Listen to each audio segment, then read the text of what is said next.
I think the best way to think about a church analyzing or considering giving their pastor a sabbatical, it should never merely just be in response to exhaustion.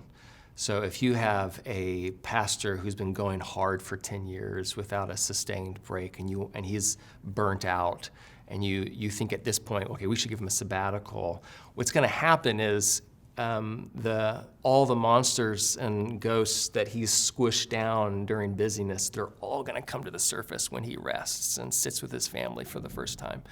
And so when you don't want a pastor going on sabbatical considering his calling. You don't want a pastor going on sabbatical considering whether he's walking with the Lord, or do I need to stay married, or all these things. Having a regular rhythm.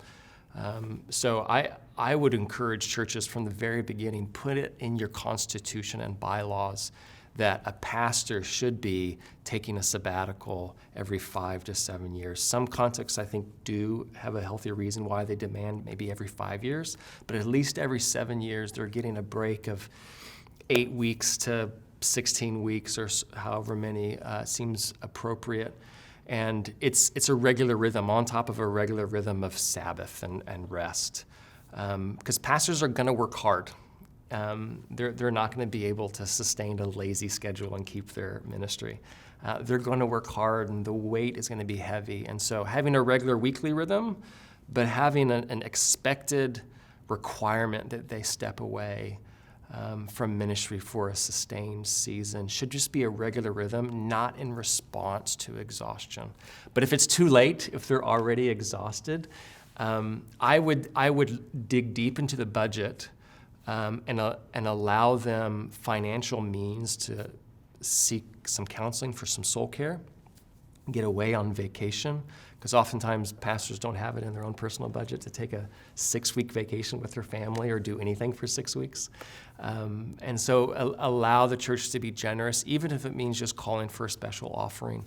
Allowing the pastor to have that ability is really, really important.